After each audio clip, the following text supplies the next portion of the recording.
do it with intensity or not at all.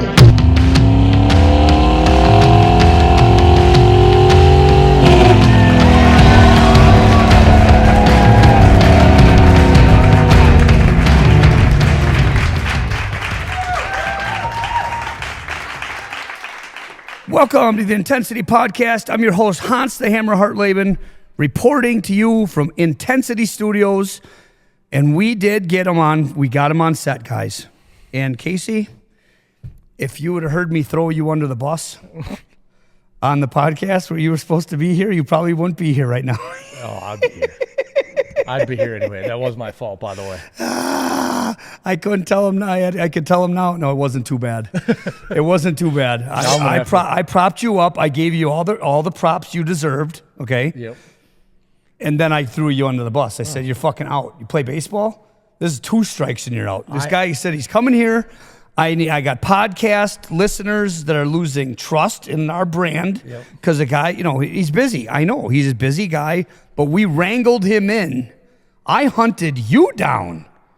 At first, but then after I burned that bridge, I had to throw in the fact that I now play for the Scandinavian Vikings to get you back. I saw what you did there, and we got to hear about. Let's get that over with. Like what? So you play. Kasey plays in the Badger Amateur Baseball Association. Yep. You played for how many years? Oh gosh, since I was 13. So over 25 years. How old are you right now? 40. You guys have won. You won last year. You won the Grand Championship. Yes. And then you were there the year before or no? I've played for Little Falls for the last 12, 13 years. Before that, Elderon, and then before that, Little Falls. That's right. So here's my big question. I'm saving it. I'm saving it for the live TV here. What's the reason you're making the jump? Because that is a controversial jump. Little controversial. 2 things. Number one is proximity. The Southeast Division is closer to where I am in the summer. Which we'll get into eventually, but just proximity for driving to games, things like that. Also, the Little Falls Loggers had a chance to realign the divisions in this offseason to make a decision to create a more competitive BABA. And due to whatever circumstances with the gate and the concessions and rivalries within their division, decided that they wanted to go one more year, leaving it as is. And if you know anything about Badger Amateur Baseball, they're cleaning house on the east-west side. I mean, last year I can say we played. I was playing on the team. We played 2 games that went 9 innings. The rest were 7. Yeah. So there needs to be a change. It does. There needs to be a change. They're pushing against the change to try to keep it the same. And so I believe, it's making sense. You guys slaughtered everybody, and it wasn't competitive, and it wasn't as fun as it could have been. Correct. And the guys on your team, for the most part, are pushing back on that. Yeah, I mean, for sure, they're kind of want it to stay the way it is for the time being, because which in proximity wise, when you talk about where Little Falls plays, which is Tigerton and Caroline, and those rivalries that have been built over decades and decades of, they're ingrained there. So the fans like it. So there is something to be said there. But there's also something to be said for the guys that are playing need to play competitive baseball. And by the time that Little Falls reaches it to the BABA playoffs and things, they're more well-rested. Their pitching's in better shape. They don't have to compete along the way. Mm-hmm. We played 2 games a year. Let's face it, facts. Okay. And that was... Who's that? It was 1 game against the Northern Division to get to the Grand Championship, and then the Grand Championship. Who's that, like Marion? Well, that team was Eland, which they are a good team. They are very good. But that game is tough. But that's one of the only times they're tested. Yeah. So you got to play. You got to win that, and then get to the granny on that. On that 1 game, and then you got to play the Grand Championship. Okay. So. Oh, I get it. I like it. Yeah. I know how happy I know how happy the Scandi guys must be. My God. I don't know if they might be getting me on the downslope, but I'm still enjoying it. I doubt it. I watched you last year. You got a lot of hop in your step. At 40, I didn't even know you were that old. Look good. Turned. You guys look good. Appreciate it. So backstory on that real quick is the team you're not jumping ship, but you're transferring to is the team that they played in the Grand Championship, which is my old team, the Scandinavian Vikings. Yes. So just get you all caught up on BABA, Badger Amateur Baseball. All right? Yes. Oh, that's exciting. And you got batting practice after that. Yeah, right after this. Dude brought his baseball bat, his helmet, his cleats. Well, you need all that shit, though. Yes.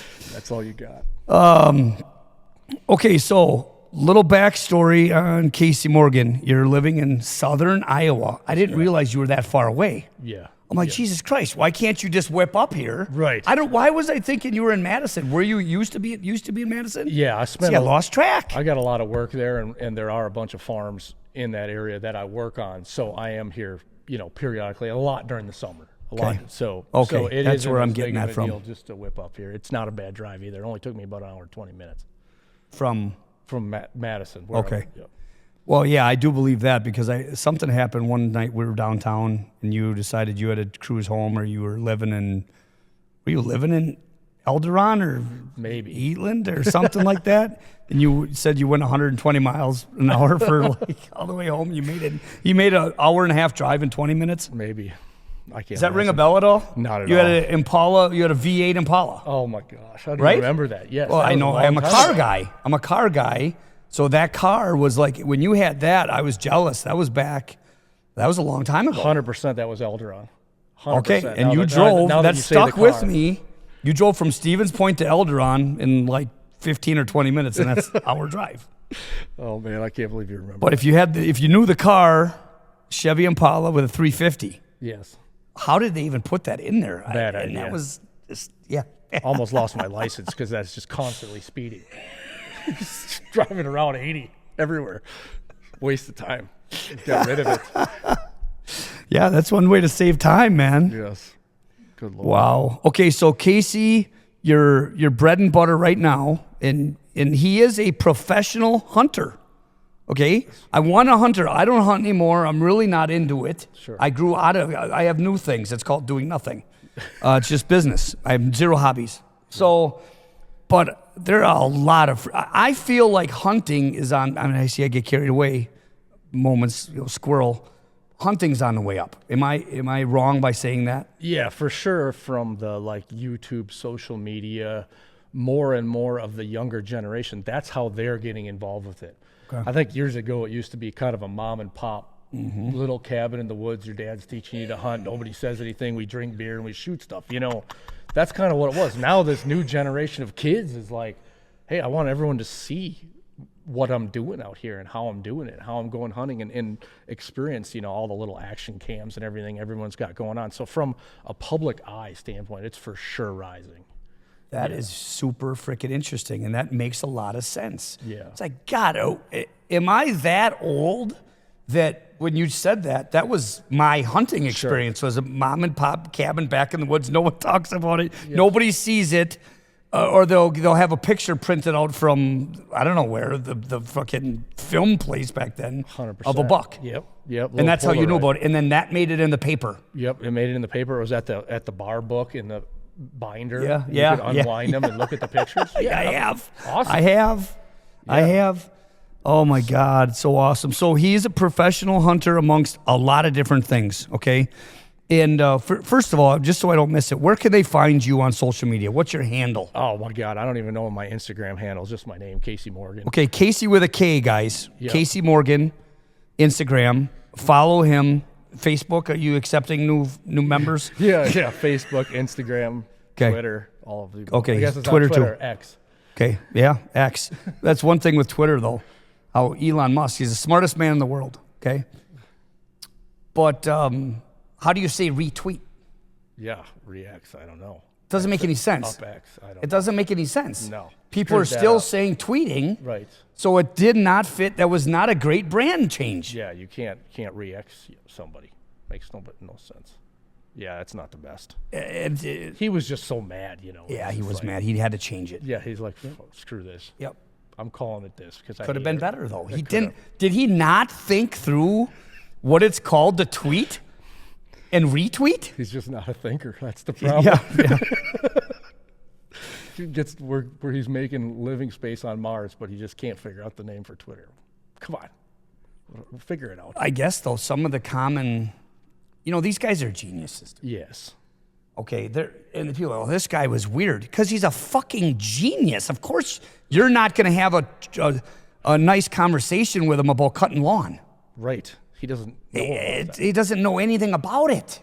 Right. He's so far beyond, okay? He's gifted, but common sense maybe, because that X was a bad deal. Yeah, it was. Doesn't matter. I mean, branding wise. All right, so Kasey, you work for the company Huntworks. Yep. Tell us about that. So Huntworks is an outdoor production-based company. We put television hunting TV shows on the Sportsman Channel, on YouTube, Facebook, Instagram, all of those things. And then That's that the company does. Yeah. We make hunting shows, and it's with an educational, basically, platform, meaning we're explaining how we grow and manage for mature giant deer through our social media, through our television, through YouTube, basically. So it's not supposed to be just flash in a pan, killing shit all the time. It's a lot about how are we able to put deer of that size in front of ourselves on a consistent basis. That's kind of the platform behind it. Yeah. Well, God, I bet you have a huge following. I mean, I'm getting him on the show because part of it is I want to catch up with you. Yeah. And what a better opportunity, you know? No, none. So this is amazing. So they should follow Huntworks if they don't already. We're going to have a lot of hunters. This is a niche program right here. Okay. This one is about deer hunting. Yeah. Yep. Okay. So that's who we're looking for. Makes sense. A little bit of baseball. Okay, so you manage those properties though. Yeah, so underneath that umbrella, we've got a bunch of properties that we own and work on in southern Iowa, North Missouri, Wisconsin. So in those areas, I'm responsible for the food plots. I'm responsible for the timber harvest. I'm responsible for the pond management. I'm responsible for prescribed fire, tree stands, trail cameras, blinds, all of the above. So I run all that for the acres based under Huntworks. Basically, they recruited you to, from A to Z, baseline, get big deer here. Yes. I mean, that's going to be my extent of my dialogue when it comes to deer hunting. Okay? That's my job, to grow and produce the biggest whitetail deer we possibly can on these properties. And how did you get that job? So a couple things led to that. Number one, when you met me and I drove my Impala that I sold soon after we must have had that conversation, I hope. I was tracking deer using dogs. So hunters would hit and wound deer. They were unable to find them. Yep. And then they would call me and I'd bring my dogs in and I would track them. And then through those, I started talking to more and more people, meeting more and more people through that kind of that hunting side. I was doing seminars on shot selection on whitetail deer, how to, be better when you make a bad shot, what steps you can follow. And so I kept running into all these people in this business, in the side of the world, and finally just ran into someone's like, hey man, what is it you're doing besides this? And I kind of explained it. We sat down and he picked my brain on a lot of things, deer. And actually at that time, before I got hired for this, I was working also as an outfitter during the hunting season in East Central Ohio. So I was taking guys, paid clients, out hunting for deer. Mm-hmm. So I had that background of, putting people on deer. And then he's like, hey, if you ever, get sick of that or something doesn't work out or whatever, come check this out because we have these properties and I'm looking for somebody just like you that has kind of the bullet points. Wow. So the resume was there beforehand, with the outfitting and the deer tracking and the videography. I filmed my own hunts for a bunch of times. So once I got in tune with just the right people that were in the space, that kind of took off from there. Well, you hear that happens, and it's no surprise in this case. When you started tracking deer, was that what? Were you looking to, I'm going to do this professionally, or was this just straight up passion that you're tracking them for your own self and then a buddy and then their dad? And yeah, I think honestly, when I got as serious into it at that point where I was tracking for other people, it was in my mind, like, I'm going to do this for other people. Because that's an investment on dogs and training. 100%. And now that whole side of things has totally gone a different direction. I mean, it's basically, the dog tracking is still alive, but you're hearing more and more about the thermal drones Oh, okay. And Well, people are flying thermal drones to find carcasses that people have hit, and then you don't have all the intrusion of the dog and running through the woods in the middle of the night. Wow. So that's taken off in a different direction. At my time, the dog thing was new. People couldn't believe you could call you were somebody. cutting edge then. Yeah, that was a good idea. It seemed like now it's, everything's moving a million miles an hour. I didn't even know that. Yeah. So, but I basically knew I was going to do it for other people. That was my plan, to do that as kind of a side hustle and make some money doing it, and also track deer and just kind of be in the outdoors. How did you get from getting the dogs? I'm just interested. Like, what about the dogs? Purchasing the dogs? What kind of dogs and why? Yeah. And then how do you train them? Yeah, I mean, the dog that I went with was just a bloodhound, which you see on almost every movie. Anything tracking just makes sense. And at the time, The yelping. Yeah, The yeah. typical. Okay. which is really bad for tracking deer. I mean, you make a ton of noise. It's just Well, like you're pushing come on. them, possibly. And they're barking. Yeah, but anyway, this dog just specifically was from search and rescue bloodlines, meaning its parents and then the parents of their parents were involved in the search and rescue program in the UP. So that dog already, had good lines for tracking. And then once you get that going, it's kind of about the main thing. There's a ton of different strategy about how to train these dogs and putting the blood on the ground and laying the tracks and all that. And that's all important when they're puppies. But the main thing is running those dogs on tracks. They got to get out, they got to run, they got to work. Okay. So like people got to be shooting deer and you got to be tracking for them. And that's why when everyone calls me, it's like, hey, I'm thinking about getting a dog that tracks deer. It's like, well, what are you going to use it for? It's like, I'm going to use it for myself. Well, how many deer are you wounding, fellow? Because unless it's 100, the dog's going to just be terrible. You know what I mean? Yeah. I mean, how can you possibly shoot enough deer and track them to be in the game with that dog? The dog was... Well, and normally, I mean, back when I'm bow hunting, it's like you're not normally wounding deer. You're shooting deer and they die a couple 100 yards away. Exactly. Normally, right? If you got a good shot. Yeah. Once in a while, you get a bad shot on them or happens everywhere. lungs or, right? I mean, and you got to go a little bit. Yeah. And it's just like the money you'd spend into that dog and training it, you'd be better off just calling somebody when you screw up.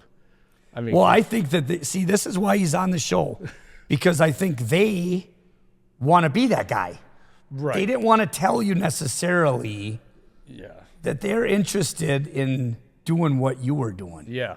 Is there a chance on that? Maybe, and it's a blast. It's honestly really, really gratifying as a person. You see a guy, he's made a bad shot on a deer. It's probably the deer he's been waiting for all year.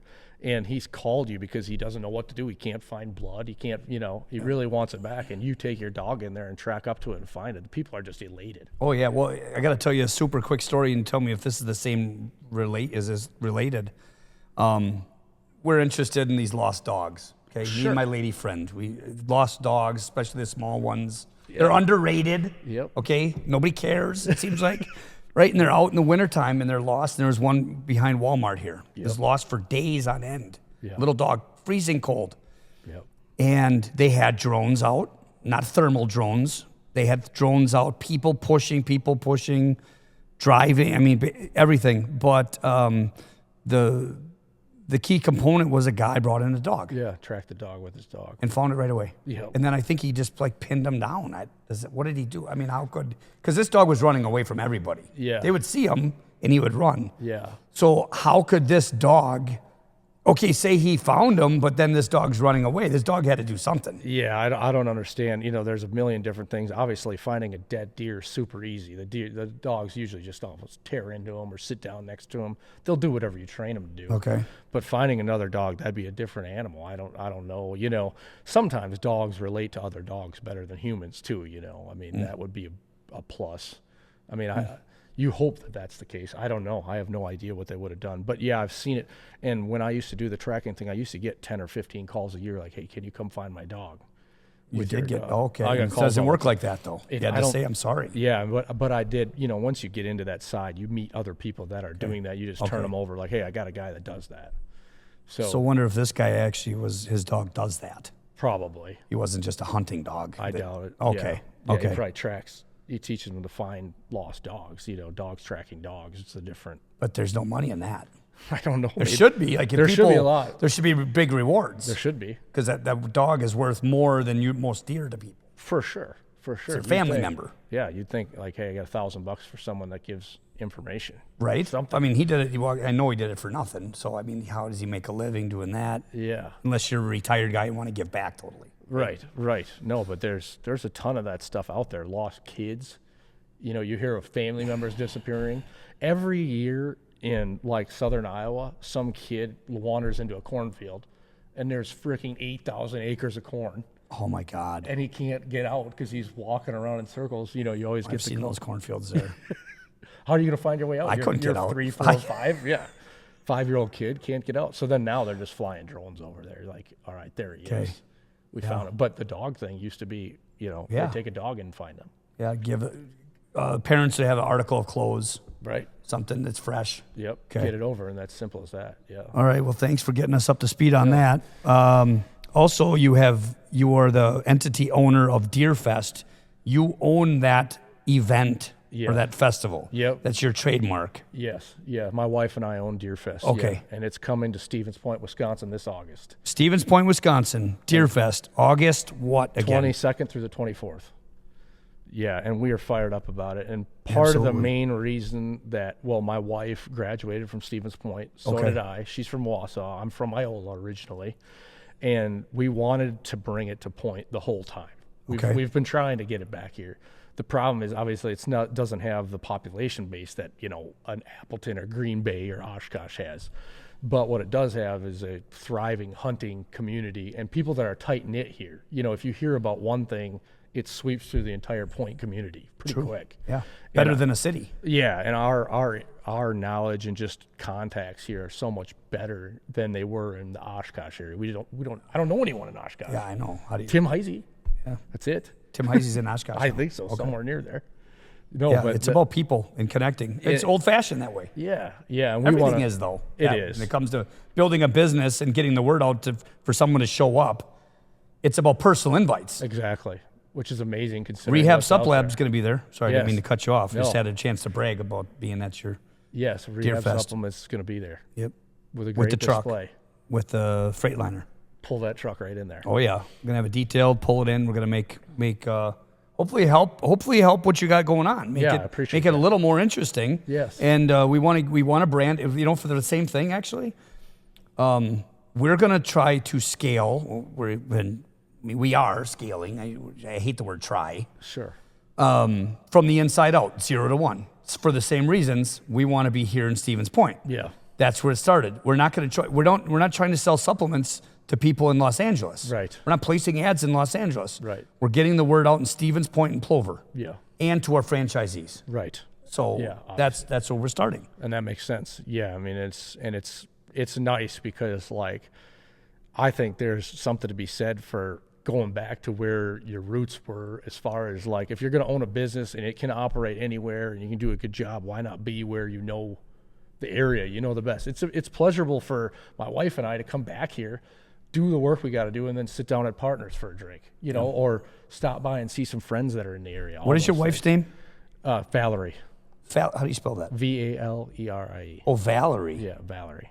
Okay, I thought you said Valerie. Oh, sorry. Like, that's interesting. Valerie. All right, so we got Valerie and Kasey running Deerfest, August 22nd to 24th, Stevens Point, Wisconsin. They need to buy tickets. Yeah, you could buy tickets online or at the door, and you know it's a great event. There's going to be a blow up bouncy house. There's going to be trout fishing. So they can bring their kids because the trout thing is I did that with my dad a long time ago in Milwaukee. It was awesome. Yeah. The kids thing is what my wife is a teacher by trade. She doesn't do it anymore, but she was. So she concentrates a ton on making it fun for the kids to be there. Oh, that's if you can bring your excellent. kids to goof off at something, you're more likely to come yourself. Bring your kids. Where should they? What's the website again on signing up? www.deerfest.com. Simple brand. Yeah. Deerfest.com. Get there if you're in the area. We'll see you there. Okay. Yeah. So that'd be awesome. That sounds great. What else do you have going on? You got baseball, and you know with baseball, it's neat that you're also you could play for anyone. You could play anywhere down in Iowa. Yeah. You could play in Madison. They might be too good for what I got to offer from now on, but yeah. Guys, you got to understand he's full of shit. Okay. Guy's an excellent baseball player. Okay, and we're talking about wooden bat league baseball. Yeah, men's league. Men's league. I will tell you this though: there is no wooden bat men's league in Southern Iowa. No kidding. None. It's Aluminum all bat. Joe Slowpitch. All Joe Slowpitch softball. I don't mean to call it Joe Slowpitch for anyone out there that pounds Slowpitch softballs. Some guys are really good. I do. Do that when you're 60. Yeah. So just like golf. Yeah. So, but here, the league and there's a bunch of leagues. There's the Rock River League. There's Home Talent down south by the Madison area. There's the BABA up here. There's the Wausau League. I mean, there's a bunch of leagues bouncing around, which is great. I hope it's that way forever. Mm-hmm. Yeah, me too. It's competitive. People are fired up. People want to compete. I got out because we didn't play Wapaka anymore. Yeah, because Wapaka went to the Dairy League. Simple as that. I look forward to playing at Lakeman Field. I mean, that was what it was. Yeah. I don't think I ever didn't hit a home run there. I don't know. It was easy hitting home runs there. Especially if Dean Nelson was pitching. It was throw me anything you want. I got it. Dean Nelson pitching and Andy Wannon at third. Hans was hitting a bomb. I'm just saying what it is. This is the Intensity Podcast. We talk about truth. It is true. Can't hold back. No, I wish more people did things like that. I wish there were more. There used to, years ago, it used to be nuts. I mean, you would have, at that time when you were talking about, when I was living in Elgeron, we played Wednesday, Thursday men's modified softball. Then we'd play Friday some crossover game like in Menasha against the Menasha Max. They would just absolutely stomp our face in. I love that, though. That's fun. And then we'd play Sunday League BABA in the Northern Division. Like we would be the same exact group of guys was playing ball 4 nights a week. That's a great time. Well, even as a kid, me and Kenny Carolus did the whole field at Taylor Field. Yeah. It was 4 nights a week plus Little League. Yep. Women's co-ed, yelling, swearing, we're umping, they're mad. Yeah. There's people on the bench, there's people in the field, there's people on the bench. Yeah. They couldn't play. No doubt. They didn't start. Right. Anyways, we just talked about this too. I said, what are people doing? They're not even playing softball anymore, okay? Yeah. What are they doing? The answer was they're nothing. Nothing. They're on their phone. Yeah. Sometimes TikTok can get you for these people. They'll get them a couple hours. Right. Okay, in one sitting. Yep. There's your softball game or baseball game. Yeah, put the phone down or take it, go hunting. Take your phone out, videotape your hunting. Do something productive with that media. Yes. Take the media and do something with it. Take it. Hey, that's what you did. Yeah, you got this thousands of dollars in your hand. You can reach anybody or anything. Fine. You want to stare at it all night? I get it. But I mean, take it and do something positive with it. Build your brand. Build your, I don't take anything away from people that got 8 zillion followers on TikTok. I mean, shit, someone's dancing for 4 hours a day to get those 8 million followers. But they're participants. That's my point. We have 99% spectators. Correct. It's a bad deal. And you're wasting your time. Yeah, spectate the sport for you're watching somebody play in a family. I'm not talking about that. Right. Talking about watching TikTok for 10 hours. Yeah. Okay. Don't want to do it. Okay, so what else we have going on here? I know this Deer Fest has got to be a ton of investment for you. Yeah, it's fun. I mean time-wise. It is. It's a lot of fun because like hunting and community go hand in hand. You want to bring hunters and like-minded people together because it creates a good environment for people to move the sport forward. If you're sitting there with your kids and the kids are in the bouncy house and you're having a couple beers talking about how, hey, maybe this law sucks in the state of Wisconsin, or man, we need to get our neighbors on the same path, or have you been putting in this type of food plots, or what new management tools are you getting to move your property in a good direction, be more economically sound and use all the natural resources you have. That happens when people get together. Without hunters getting together, all you have is someone posts a picture of a buck on Instagram. 8 people tell him they hate him, and it's a little, and it's too small. So why you even post that picture, you chump? And then, it kind of moves the sport in the wrong direction. So although, I can see that for HuntWorks, we use all the platforms, and it's usually really good for us. And I think we're doing a lot of good things. That's still that community, that cabin feel, what we talked about right away in the first. People getting together and talking deer and drinking beer and doing having the good old boy situation, it leads people in the right direction. I still think there's a place for it. Well, you're connecting. You're taking that same feel, the cabin, the mom and pop thing, but now you're just putting it out there to a million people. You know what I Yeah. mean? Like there's still that feel is what you're saying. Yeah. Come together, see all the new outdoor products that we, offer. that's just See rehab, get your supplements so you don't fall asleep on the way to the tree stand. Yep, we got lots of great pre-workout. We got the perfect pre-workout. And it's amazing how that world and the hunting world are combining is crazy. You got, I don't know if you're familiar with Mountain Ops. They started their branding with that, and like, I think the white-tailed deer hunter kind of gets a bad rap. They're like listed as like the guy who's sitting there drinking a Miller Lite. He's a little overweight. He wakes up, he hunts out of his blind, walks 20 feet, shoots a deer. But like the elk and out west and the mule deer guys, they get that like. Yeah, there's a workout thing and a supplement program going on for those guys. Yeah, and I think that most whitetail hunting, the way that's going on now, I think it's not that way. If you look around, guys are hunting on saddles. They're hanging tree stands. They're hunting public land. They're stepping up. They're stepping their game. Yeah, because this land has gotten so expensive. People can't afford to buy it for themselves. So they're forced into these public land or permission or hunting situations where, hey, you can't put your tree stand up on my land, but you can hunt there all you want. So now it's become like, hey, you got to walk out, hang your stand, crawl up in there and kill a deer. Super tough to do. That's all your options are. You're not hunting that year. Exactly. So that the cost of land and how much all taxes are and everything has gone up so much that the guy who doesn't have a lot of money that gets into hunting, it's a lot harder than it once was. Yeah. Everyone used to say, hey, go out and hunt. I got tree stands, blinds, go ahead and hunt in my spot. Well, that's over. Okay. So, I mean, you see the younger generation hunter, that the guys that are coming up that are in their 18, teens into their 20s, they're all hunting out of tree saddles and climbers where you can be on the move and active, and they're camping in tents and going to these places and staying in remote areas so they can get away from the hustle and bustle and still have a good hunting experience. Wow. So it's kind of interesting how that supplement thing is tying together. What once was the fat man walking out. That's not good enough anymore. No, not for a guy that's not a millionaire. Well, I'd love to see industries level up like that. Yeah, it's great. When so much else is going backwards. This industry is completely leveling up. The technology improvements are insane. Yeah, it's really going toward that like mobile hunter type feel, which is awesome. The mobile hunter thing is like, you better be in shape. I mean, you're not climbing up a tree. It's just like, it's hard to climb. It's like all that stuff, and you see it moving in that direction. There's kind of those two tiers. Now, there's the tier that we're under, which is like Huntworks is a very heavily managed land. Our access is planned out. We're like precise, like a razor blade. We're not a mall. We're going to slide in and kill them on a very, very efficient level. But if you haven't been already established and aren't in that management side of things, you got to be different. You got to get out, read sign, hunt where the deer are, climb up a tree you didn't think you were going to be in. So those two tiers are that's the branch of hunting and where it's at right now. That middle guy who kind of owns, 160 acres or 200 acres, those guys are they're getting older. And the guys coming up don't have $1 million to drop on a 40.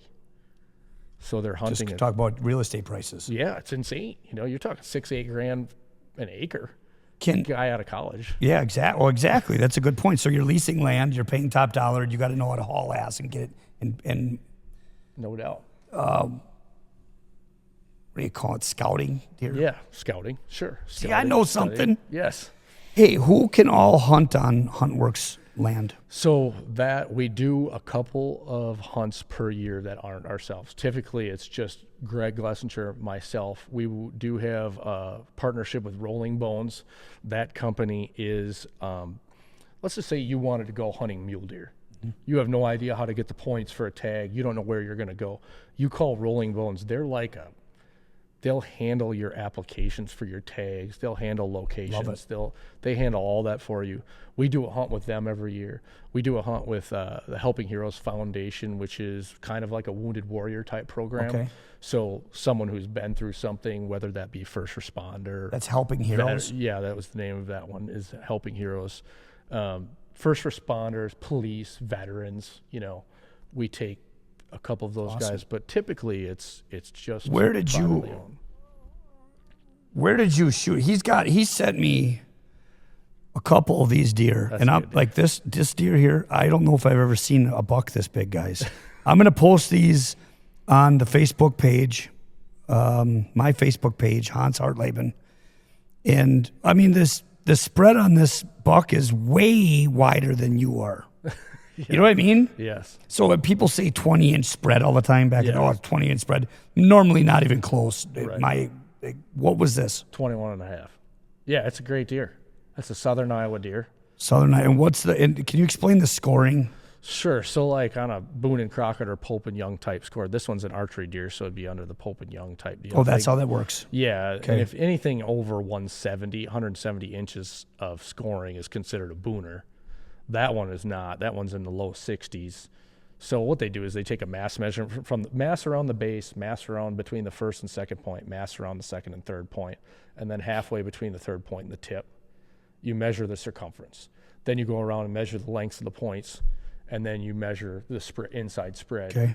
And that's basically your score, how people score deer. Boone and Crockett's higher than Pope and Young, right? It is. You have to be over 170 to okay, qualify, gotcha. and then it's 125 for the Pope and Young score. But that deer is not quite Boone. It's close. It's a nice deer. This freaking deer is huge. And that what one about this other one? That one just aired on YouTube yesterday. Which one? That one, that right there. That hunt just aired on YouTube. I think it was yesterday or the day. This before. hunt is on YouTube. Yes. So guys, I'm going to post this. If you want to, it shows you live. I mean, not live, but I want to say actual footage of you. And which one of these deer you were stalking for like a year, 2 years? Oh, well, the one prior for sure. This one right here, yeah, that one's a North Missouri deer. Okay. He's got good mass, Yeah, super it's- thick, heavy antler Right. deer. Big points. Yeah. I mean, big points on the scale. Yeah. That deer came across the Missouri-Iowa border from Iowa into Missouri. Okay. And a funny story behind it. I'll just air it out right now. So the neighbor on the Iowa side of the world Oh, God. hit this deer, shot it, Always. and called me and told me. So it doesn't just, if you're from Wisconsin, I know that's a regular occurrence here because there's a ton of hunters in small tract land. Everyone's always shooting, hitting, wounding, calling you. And That's my deer. yes. So he calls me and tells me that he's hit this deer, and I'm firing him trail pictures like, which one was it? You know. Okay. He goes, I think it headed your direction. I don't know. If you see it, let me know. So he hits it, tells me that he's hit it. I send him the picture. He goes, that's the one. So that I'm like running around hanging trail cameras, like maybe I can find it or maybe it's dead. I don't know. Well, I get a trail picture of it, sent it to him. I was like, it's alive. But was it hit? It was. So then I go in, I'm hunting the deer. I end up getting it, obviously, for the picture. And I'm skinning the deer out and pull his broadhead was lodged in the upper left scapula of the deer. It's been in there for, and which is not it's not a great bow hunting story, but it's like, it's kind of entertaining. Like I've pulled it out. It was stuck in there for two and a half months. So how does that normally work? This is real stuff. Whose deer is it? Whose deer is that? I mean, like ethically and everything. Okay, just lay it out there. Yeah. How does it work? Yeah, okay, so this is all I guess it's kind of, each situation could be different. The way that I grew up was the first guy to shoot the deer lethally gets the deer. Yeah. So like if you're hunting on the neighbors, right? You pound it, make a good shot.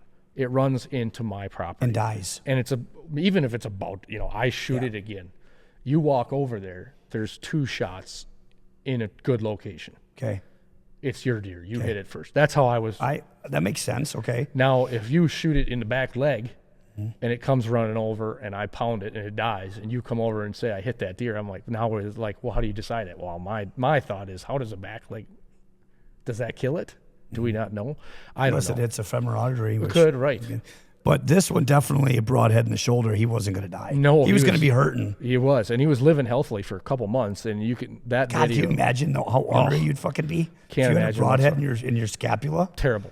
God, you just wake up grumpy, man. Just the instant too, the amount of like kinetic energy with the new bows and everything today. When that hit, it just had to be terrible. Oh man, you walked around for a week, terrible. But they're tough how old animals, was that man. deer? That one's 6.5. 6.5. And how do you know that deer's 6.5? Just past trail pictures.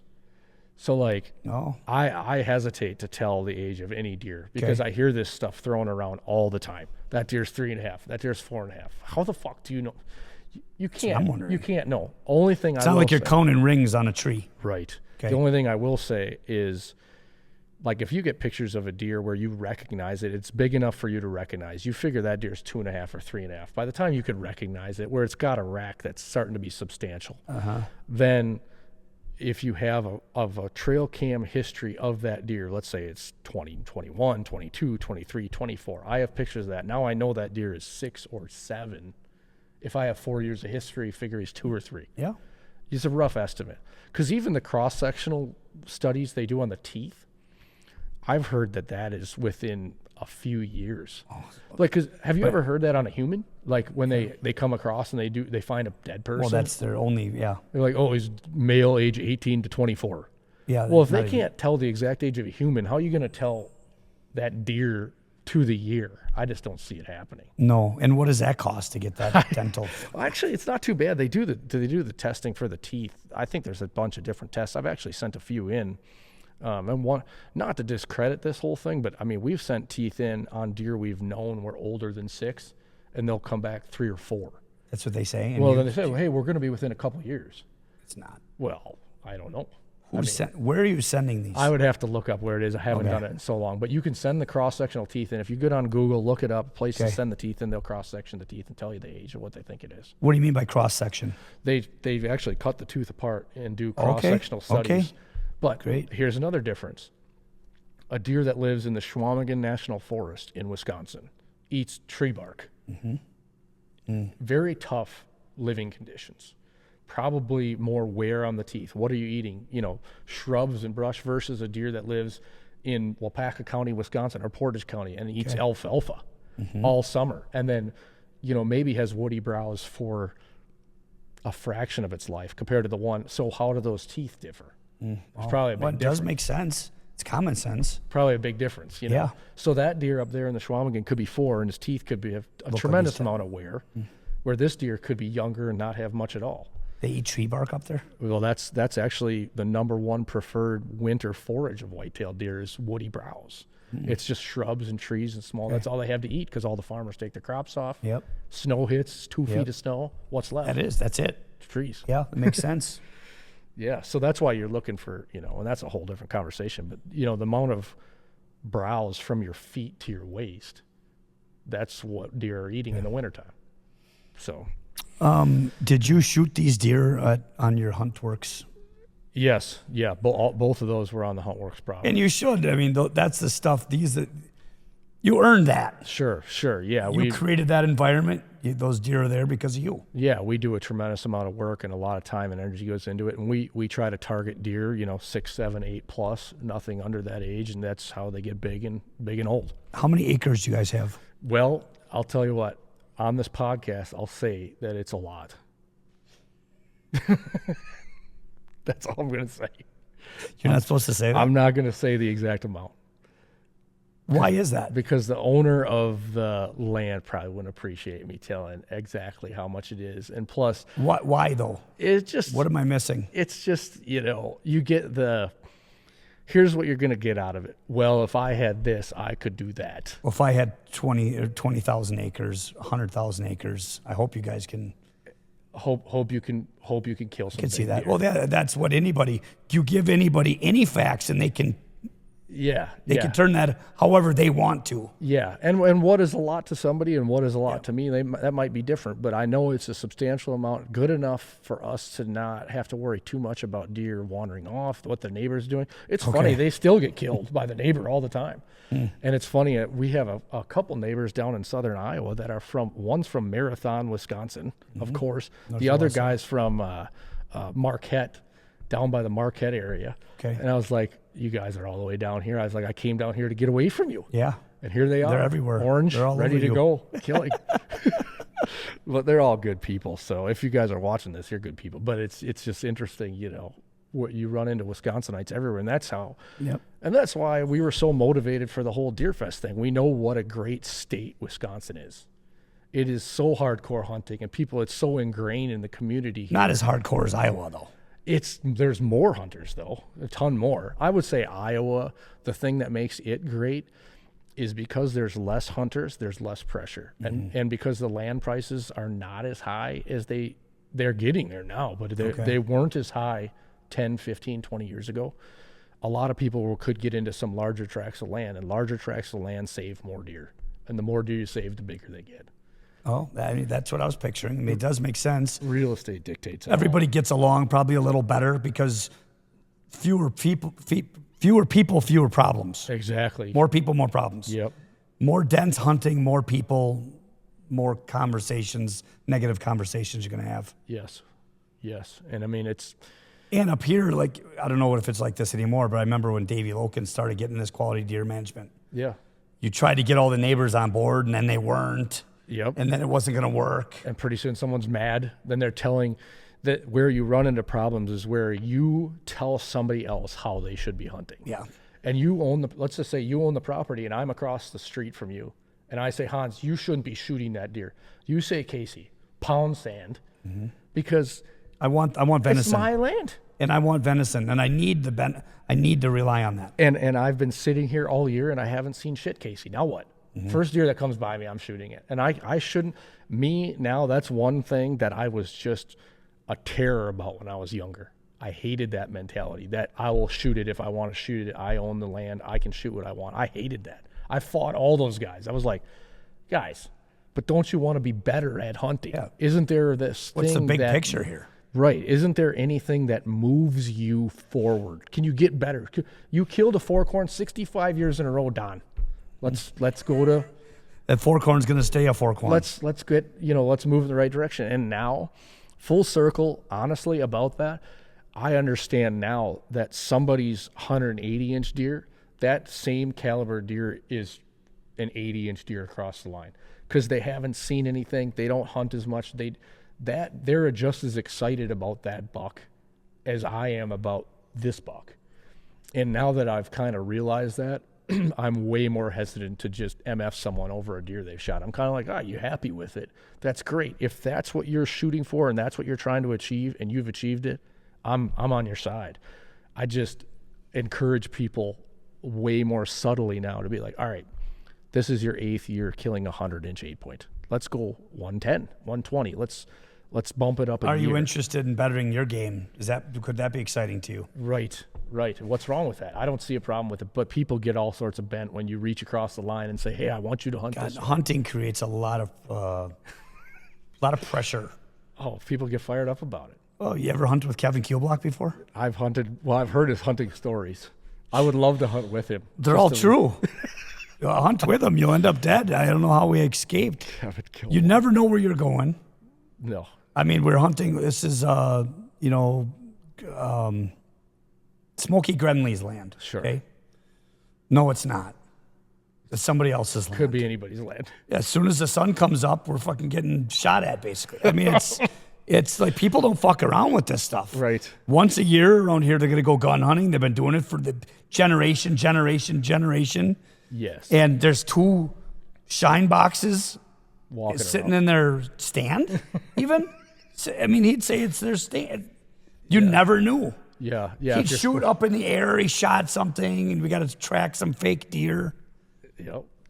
Yeah. Nuts, man. Yeah. Well, that and now everyone's got a cellular trail camera, so now you're like, you set foot across someone's line, and your picture gets sent to their phone, and they instantly. Oh, sure. Oh, I can imagine how that's changed. Oh man. So all that stuff. There's a lot of things are different in a better way, and some things have gone kind of downhill in a worse way. But one thing I will say that is 100% happening is the number of hunters are somewhat declining.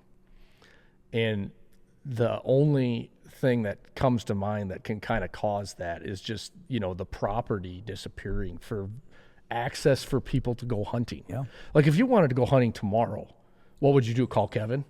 I guess. Call somebody? Yeah. Like, hey, can I go hunting there? Yeah. Now Kevin lets his nephew who loves killing giant bucks hunt his property. That guy goes, no. We ain't letting some guy. Who's this guy? Who's Hans? Yeah. No, he's going to shoot the first brown he sees. So some of this, Yeah. landlocking and price of real estate and the privatization of tons and tons of land, we saw it best with the Tigerton Lumber Company. They bought up a ton of land that was public. Yep, I remember it being public. Privatized it all and sold it off on 40-acre chunks. That's what I never knew that. And all that public land that once people were hunting in the middle of nowhere, hiking back all the way around Tigerton, Marion, all the way to Elderon, all gone and privatized. And I think there's just less opportunity. Yep.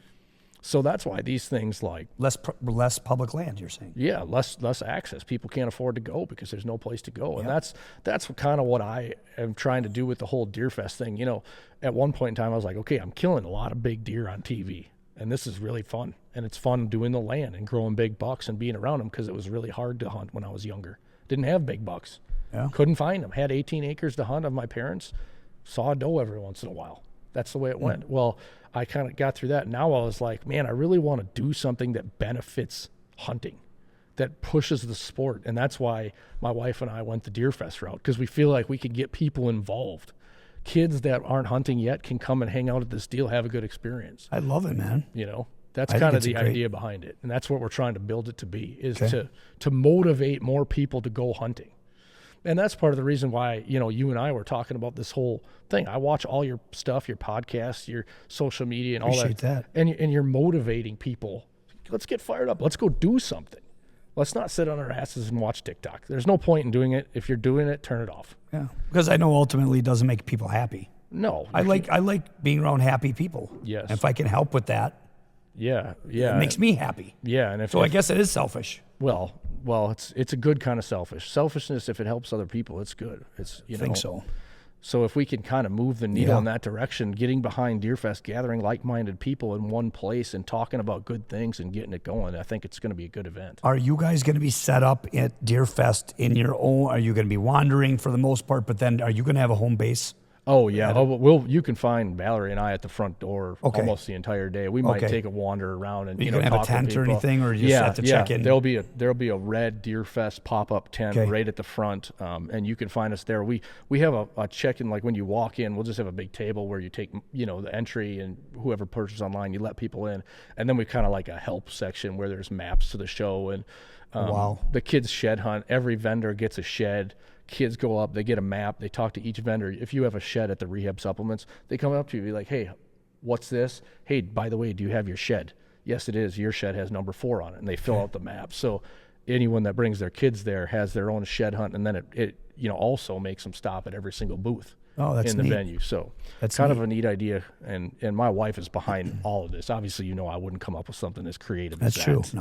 No. No chance of that. But smart guy. No, it's gonna be a good event, and we hope we can grow it in Stevens Point. It's gonna be great. What age did you turn so humble, do you think? 30s, it was 35. 5 years ago. I probably was losing my mind to at least 32.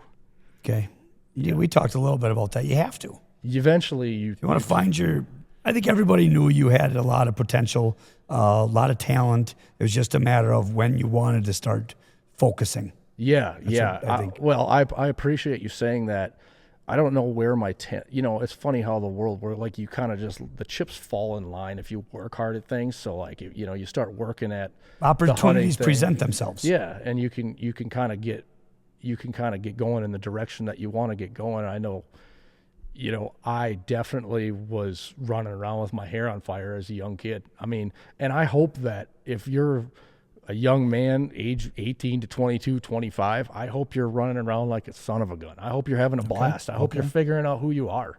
What does that all mean? I mean, I hope you're going out chasing girls, having too much fun, formulating the friendships that last a lifetime. I mean, I still get together. It's here is something like Hans Hartleben has a sweet podcast, and he's doing a lot of good things with Fire Fitness and rehab supplements. Hey, Hans, you know, when you make those contacts later in life, those things can benefit you with being around like-minded people and good people. That's the big one, I think. Yeah, like-minded people. Yeah, and if you don't go, you know, let's just say a lot of people, you know, if you don't go to college, or you don't get out there after high school, or you don't run around in high school and meet new people and find all these things and start hanging out with people kind of in your lane and figuring out what you like as a kid, then you don't formulate the contacts that can move you forward later on down the life. I agree. Down the lane, you know. I agree. Well, that's well said. Okay, so what would be your biggest piece of advice for a hunter? Young, old, anybody with the ambition to become to profit from hunting? Profit from hunting. Probably. What ways, first of all, what ways can you profit from hunting? Yeah. So now more than ever, there are more ways than there ever have been in the past to profit from hunting. The big thing would be, monetizing your YouTube, social media stuff and getting that going in the right direction. There's So start filming your hunts, like you said before, filming everything. The tree cam stuff, what you're doing, document it. Yeah, document what you're doing. The first thing I would say to any young person, and these jobs are very, very prevalent, and they're very, very taxing when you're doing them, is get a hold of an outfitter, a guide service, somebody that sells commercial deer hunts or even moose hunts, or I don't care if it's Alaska. Go be a guide or an outfitter or work in that lane. You don't sleep, you barely eat, you are running hunters around from dark to dark, then they shoot a deer, you go out, you track the deer, you find the deer, you bring the deer home, you clean it. Sometimes it's 3 or 4 deer, you're skinning them. Those guys want to get on the road the next day. So it's extremely hard work, and it's extremely rewarding. And then you will meet so many people along the way and typically this hunting world, you're kidding yourself if you don't think there's a ton of money tied up in it. Like, the bows are more expensive. I'm seeing everything. I'm seeing dollar signs everywhere. It is. So when you're looking around and how am I going to get hired? Who's my next link or contact? One thing that outfitted hunts bring in is people that have money to spend on them. Mm-hmm. Now, I'm not saying that that's necessarily the only route, but I will say that you can formulate a lot of contacts in those lanes with people that like and love hunting and have money to spend on it. And have the resources. The resources to, if you want to be a land manager, first thing you need is people that own land if you don't own it yourself. Yeah. So that's your client list. Like, there's a lot of those people out there that are whitetail consultants now. They will come to your property and tell you how to set it up in order to kill bigger bucks. If that's your lane, that's an option. So that's what I would do. Say you're out of college, you're out of high school, whatever, you want to jump in this thing, look up a guide or an outfitter or a service and go and work your butt off for a couple years. And you might find out that you move up there. And that might be your lane to the outdoors, but at least you're working instantly in that space. Yeah.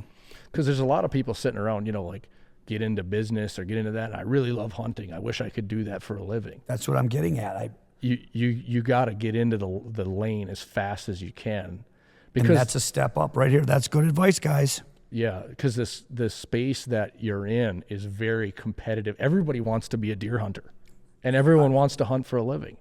And one thing that's great, and I think you've achieved this, is a lot of people hate on making your hobby your livelihood. It's really the only way to be really, really good at it, though. If it's such as everything, right? This coaching thing. Yeah. Your little brother just went to North Dakota State, NDSU. Yes. Congrats to him. Yeah, talk about awesome. a family atmosphere. Yeah, to go coach with Timmy out there. That's great. But that type of thing, if you want to do this at that level, you have to commit your life to it. Absolutely. And it's it ain't punching a clock. No, it's not. And there's gonna be, you're gonna have to, if you want to be married, you better find a special person that knows that person. So there's a shout out to Valerie. You say I don't mention you enough. I agree, I don't. But I mean, you better find. You mentioned her a lot. Yeah, you better find a special person that puts up with that. My brother and his wife, Cody loves hunting. My brother loves hunting. I bet you not many people know that. Maybe he doesn't even know it anymore because he coaches so hard and so often. You call him like, hey, what are you doing? Let's get together. No. Oh, you're not getting together with these guys. No, you can't. They're just one. They're almost annoying to talk to. Yeah. I mean, because it's going to be about one thing. Yep. I mean, Tim Polasek, if you want to talk about anything, it's going to go right back to football. 100%. Whatever situation happened in life, he'll put it back to football. He will. I always make fun of Cody. You got 30 seconds to talk to him, see how he's doing before he starts bitching about this transfer portal and the NIL. And we got guys going here, and we got to get these guys in. We got this. We're making a run in this. And that's how fast it turns, because that's the only thing. That portal is a cutting edge. Who knows what that's going to end up like, right? I mean, yeah. And the only people that are going to survive it are guys like Timmy. Well, yeah, the guys that build something that people don't want to jump ship. Yes. There's no glory in jumping ship. No. And Tim's, his personality is just attractive to people that are super intense. I mean, you probably know this, but Tim was my defensive backs coach when I played at the University of Wisconsin-Stevens Point. I guess I didn't connect the dots. But And when I was in high school, I wasn't sure if I wanted to play college football all the time. I was like, when I got to the end, my first year with Tim coaching there, I didn't want to do another thing in this world. For 5 years of my life, I didn't think about anything else. You know, it was great. So like those people that have that passion and that drive, they're so attractive for like-minded people that want to be in that lane and go that direction. That's why Tim's never going to have a problem getting guys. yeah, but you got it. But all these coaches are like that. No offense to Tim, right? but he's one of the only level, Division I guys we probably know. Yeah, that's a head coach. But these guys are all like this. Yes, they're So all this. he's got to figure out what makes that different. True. And I think he does have a good, you know what I mean? Like, Yeah. these coaches they're just, They are. for the most part, Yeah, they the are. good ones are. Yeah, and that's all they want to do. They can't even, it's interesting to watch how they can't turn it off. They don't have an off switch. You have to be obsessed. But if you're going to be that good at anything like this, you have to be obsessed, wouldn't you say? Right. Like Cody, he will take his coaching hat off to maybe beat your ass in bar dice once. And then he's like, turns the football game on. And he's bitching at the TV. That was his break. Yes. And I think Tim's that same way. He'll play 18 holes of golf, but then it's over. Then I'm back to football. That's all you got. Yep.